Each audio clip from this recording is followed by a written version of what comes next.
News 18 India.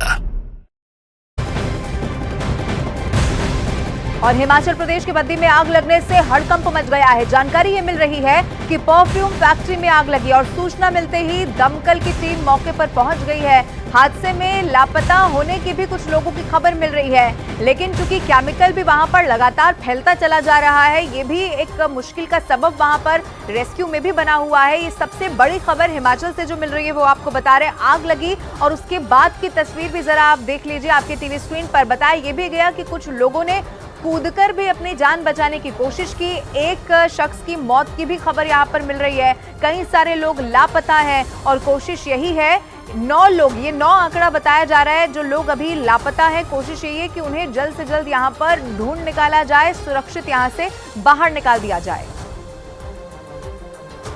तो आपको ये बता दें, 2 तस्वीरें आपके टीवी स्क्रीन पर इस वक्त हम आपको दिखा रहे हैं। परफ्यूम फैक्ट्री में ये जबरदस्त आग लगी है। 9 लोग इस वक्त लापता बताए जा रहे हैं और ये आग कितनी भीषण, कितनी खतरनाक लगी होगी, इन तस्वीरों को देखकर अंदाजा लगाया जा सकता है। ये फैक्ट्री जो आग लगने के बाद सब कुछ यहाँ पर बहुत खराब स्थिति में दिखाई दे रहा है। आपको ये भी बता दें कि एक महिला की मौत की खबर यहाँ पर मिल रही है और एक जख्मी भी यहाँ पर बताया जा रहा है। 9 लोग लापता हैं। ये आंकड़ा अभी बढ़ भी सकता है, ये भी आप जान लीजिए, क्योंकि अभी वहाँ पर लोगों को ढूंढने की भी कोशिश की जा रही है। न सिर्फ इतना, बल्कि जो रिश्तेदार हैं, परिजन हैं, वो भी एक एक करके पहुंच रहे हैं, कोशिश कर रहे हैं कि उनके परिजनों तक वो पहुंच पाए, उन्हें सुरक्षित बाहर यहाँ से निकाल पाए। करीबन 3 या 4 के बजे पता पड़ी है। हम तो कंपनी में काम कर रहे थे, तो फिर यहाँ आए, फिर यहाँ पुलिस वालों ने आने भी नहीं दिया, आगे वहीं मोड़ पे ही रोक लिया। उनसे कहा, फिर धक्का मुक्की कर रहे, कह रहे होगा कम, सब काम पे तसल्ली बांधो, सब काम होगा। अपना लिस्ट में नाम है, हॉस्पिटल में हम देखे आए, कहीं नहीं मिली लड़की। वो 18 साल की रेनमा।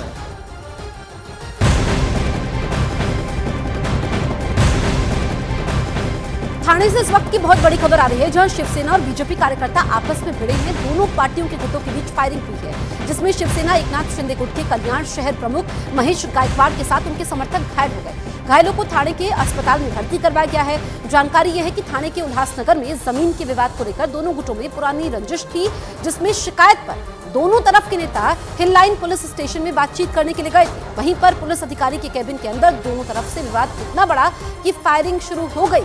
2 लोग घायल हुए हैं। पुलिस मामले की जांच में जुटी है। अब ये तस्वीरें आप देखिए, जमीन का विवाद तो पुराना था, लेकिन नौबत हाथापाई तक पहुंच गई। फायरिंग होती है पुलिस स्टेशन में। महेश गायकवाड़ और अंकुश गायकवाड़ दोनों का आपस में किसी इशू पे कुछ विवाद था। इसी कारण कुछ कंप्लेंट देने वो आए थे। उसी दरमियान दोनों में चर्चा चल रही थी। उसी दरमियान आमदार गणपत गायकवाड़ ने महेश गायकवाड़ और उसके साथियों पर गोलीबार किया है। उसमें 2 लोग जख्मी है।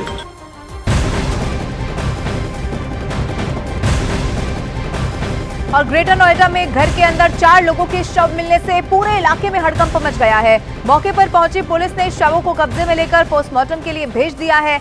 शुरुआती जांच में दम घुटने से मौत का अंदेशा जताया जा रहा है। ये बड़ी खबर है। ग्रेटर नोएडा में बताया जा रहा है एक घर के अंदर 4 लोगों के शव मिले। पड़ोसियों को जब स्मेल आई तो उन्होंने मकान मालिक को सूचित किया, तो उन लोगों ने जो बंद खिड़की उसको हल्का सा खोल कर देखने का प्रयास किया और तभी उनको इस बात का आभास हुआ। तत्काल लोकल पुलिस और फील्ड यूनिट मौके पर आ गई थी। सभी आला अधिकारी भी मौके पर आ गए हैं। फील्ड यूनिट की प्रेजेंस में वीडियोग्राफी करते हुए, क्योंकि दरवाज़ा अंदर से बंद था तो उसको तोड़ा गया है और जब अंदर देखा गया तो जो 4 मृतक हैं उनकी identification Chandresh Kumar son of Pappu Singh, Rajesh son of Pappu Singh, Nisha wife of Chandresh और बबली डॉटर ऑफ पप्पू सिंह के रूप में हुई है।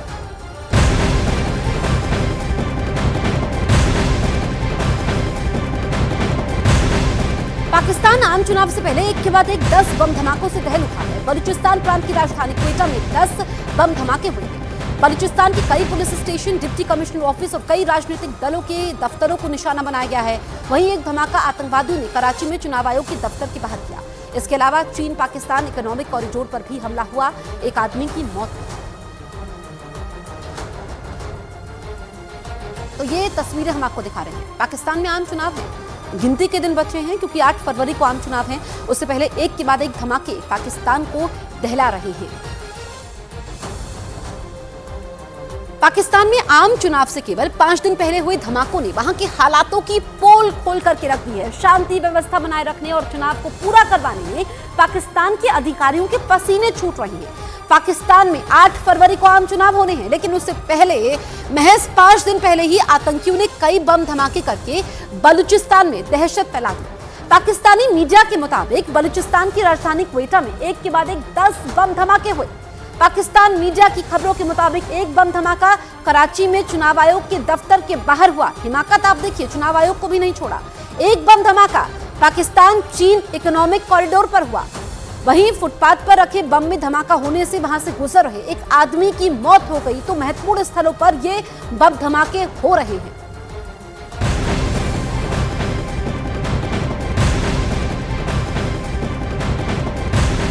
बलूचिस्तान में हुए ताबड़तोड़ बम धमाकों के बीच पाकिस्तान सरकार ने दावा किया है कि आम चुनाव समय पर होंगे। पाकिस्तानी मीडिया के मुताबिक सरकार ने ऐलान कर दिया है कि 8 फरवरी को होने वाले आम चुनाव समय पर होंगे। पाकिस्तान सरकार का यह बयान बम धमाकों के बाद हुई चुनाव आयोग के खुफिया अधिकारियों और सरकार के बीच बैठक के बाद आया है।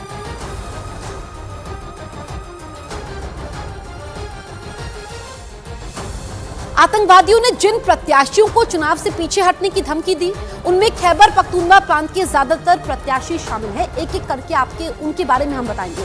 काउंटर टेररिज्म विभाग की तरफ से जारी लिस्ट में आतंकवादियों ने नेशनल असेंबली के पूर्व सदस्य मोहसिन डावर को भी नाम वापस लेने की धमकी दी है। तो एक के बाद एक नाम आप समझिए। मोहसिन डावर पर कुछ दिन पहले आतंकी हमला हो चुका है, जिसमें वो बाल बाल बच गए थे। इसके अलावा खैबर पख्तूनख्वा के पूर्व मंत्री इम्तियाज कुरैशी का नाम है।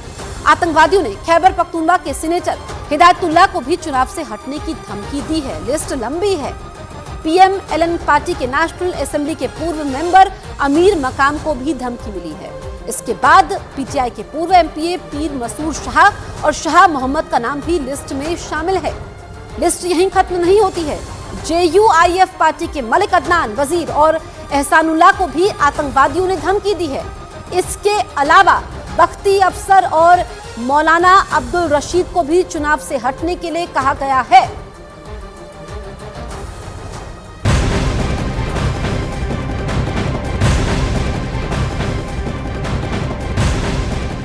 एक तरफ मैदानी इलाकों में बारिश से ठंड की सितम बढ़ चुका है, तेज हवाएं चल रही है, जिससे कि ठंड का एहसास लोगों को ज्यादा हो रहा है। दूसरी ओर जम्मू कश्मीर, उत्तराखंड, हिमाचल प्रदेश के तमाम इलाकों में जबरदस्त बर्फबारी हुई है। तस्वीरें बर्फबारी की आप देखिए, जहां तक आपकी नजर जा रही है पूरा इलाका बर्फ से पटा पड़ा है।